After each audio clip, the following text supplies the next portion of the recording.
The Iveco Daily 4x4 is one of the most popular vehicles in the 5-ton class. It's extremely suitable for off-road terrains and it's available with a long and a short wheelbase. Here we have two vehicles with an identical chassis, short wheelbase, 255 116-inch wheels. On the one side the Kerkamm IX 370 with a small cabin and on the other side the vehicle from Eine Welt Reisen with a semi-integrated alcove cabin. Let's have a look at what the two can do off-road. There they are.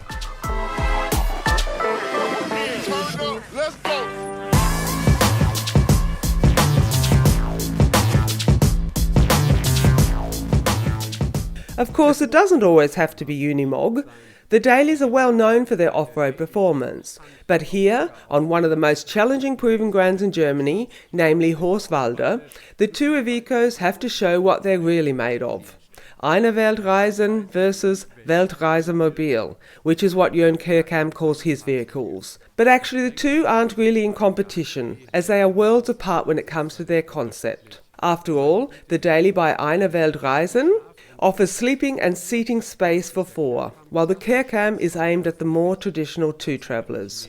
The two trucks first have to prove whether their chassis are really up for a world trip, not just on roads but also on off-road terrain. It's not long before we come across the first obstacle. So we've got a 35% incline, which really is quite steep. That means I definitely have to put on the rear axle diff locks and then I engage the powerful low gear reduction, 1 to 3. First gear, both hands on the steering wheel and then off and upwards. Und dann geht's bergauf.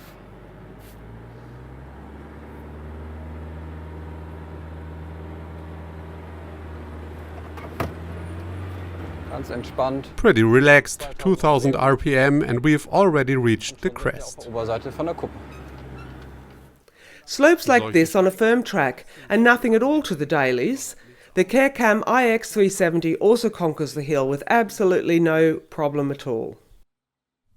But there is one feature that sets the two brothers apart, who are otherwise pretty similar in most respects, and you notice it straight away in the EWR vehicle. The thing that's immediately noticeable when comparing this Daily to the Kerkamm right in front of us is the semi-integrated design. Instead of just having a small door, the entire back wall is missing. But how does a semi-integrated vehicle like this behave on the twisty track? The result? Surprisingly good. The chassis subframe has to be disconnected from the ladder frame, making a complicated locking design necessary. Thanks to this good idea, the EWR Daily drives pretty quietly and comfortably over the ridges, while the tried and tested Iveco chassis moves about very well. For the Kerkamm, whose cab and box are separate, the vehicle occasionally plays up a bit when the amplitude of the two movable parts come together. Although it's not really bad, the EWR scores this point against the IX 370. Nevertheless, the same applies to both. When it comes to the driving experience, Horswalde doesn't frighten them at all. By the way, both the Kerkamm and the EWR Daily have far more than a ton payload capacity, which is pleasing for long-distance camper vans.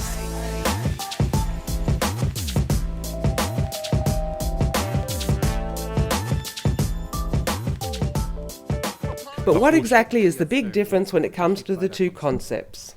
Two 5.5 tonners, both 6 meters long, both 170 HP engines.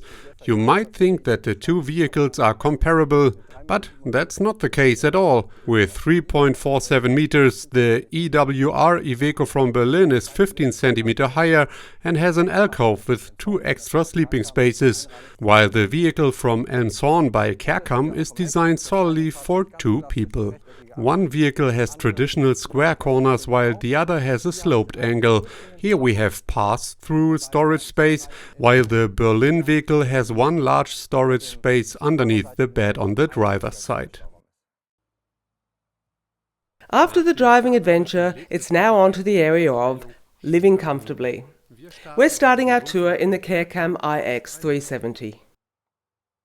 The iX 370 has been designed for just 2 people, which means the seating area is really very generous. There's enough space for the occasional guest and I can spread out very comfortably here. I can look up through the large skylight into the stars either while sitting here or when it's been pulled out into a bed. There's a single bed in the rear, so that when I want to use the double bed, there's a bit of setting up to do. Lower the table. Turn the cushions down. Over here. Simply take out the side pieces. Einfach beiseite nehmen. Pull out the slatted frame. And then pull out the mattress.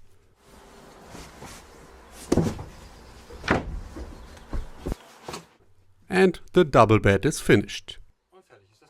3 large windows in the rear transform the sleeping niche into an indoor-outdoor leisure lounge with a view. The basic version is very sensitive when it comes to weight. It's a 5.5 tonner. That means there are weight savings everywhere, for example with a built-in lithium battery and the interior fittings. This is balsa chipboard with a thin oak veneer, which saves several kilograms.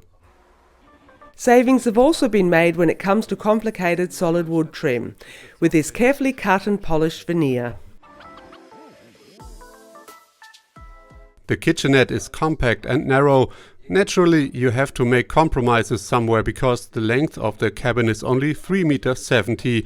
So that means not a lot of work area, but I can use the glass top of the stove as a worktop, and there is more than enough storage space in various drawers and cupboards.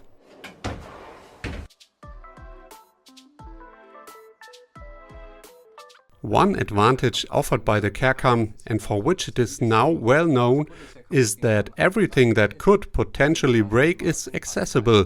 Here are a few details as examples. There's a few access hatches here and also here. You can also use it to access the shower trap, and the Kerkamm also makes good use of large hatches on the exterior.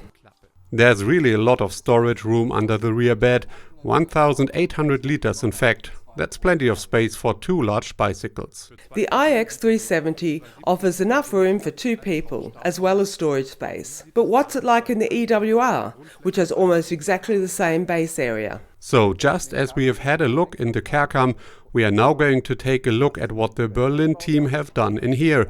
For that we need to take quite a big step up.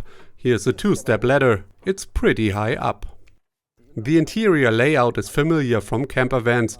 The front section with the passenger seat is used to increase the size of the seating area with a semi-dinette for 2 more seats during the trip. The bed and the bathroom have therefore been moved into the rear. The bathroom is unusually large. In principle, it's exactly the same length as the bed. The window is also unusually large and the shower has a total of 4 drains, which means that regardless of how much of an angle the van is parked at, the water will always drain away. You can really notice the height of the roof here on the high rear bed. There's a lot of free space. There are cupboards for clothes up here all around me. But considering how much space there actually is, the window really should have been 15 centimeters higher, because at night when I roll on my side I'll hit the blind or the fly screen. If you've got 2 additional seats here on this side, then you naturally need more than just 1 double bed. And that's up the top here in the alcove. Simply unlatch and fold down the sides, lock them in place, and there's another bed with a width of 117 centimeters. The large skylight not only provides a lot of light to the seating area, but also fresh air into the sleeping alcove. And this bed is the sole reason why the van itself is so high, at an interior height of 2.18 meters, which provides a seating height of almost 70 centimeters here. This could be seen as a bit lavish for an extra bed or maybe a child's bed. 15 centimeters less wouldn't have hurt the van at all. The kitchenette is large and well made. There is a recessed induction cooktop here and it also serves as a worktop at the same time. There's a sink with a glass lid, so that's hidden away nicely. Another nice detail is the metal splashback mounted on the wall. Another neat idea is that if anyone is in a bad mood, they can simply build themselves a fortress here. Otherwise, it can also be used as a nice extension to a work area. This semi-integrated concept is pretty standard for camper vans, but quite rare for off-roaders. The nice thing is that I have additional windows, but it also means there's heat loss, so always carry some insulation with you. The advantage is I can go into the back when driving and get something to drink. A pleasing result. Both vehicle concepts have been individually well thought through, and each will have their own fans. The fact that there is now a compact van that has a semi-integrated alcove and space for 4 travellers will please families in particular. And the price of the two are almost identical. The Daily by EWR, Eine Welt Reisen, is available from €208,000. Kerkamm is asking a minimum of €205,000 for its iX370. You can read all the details about the test drive in the June 2018 edition. And if you're interested in other test drives for alcove vehicles, we've also tested the Bimobile EX420 on our YouTube channel.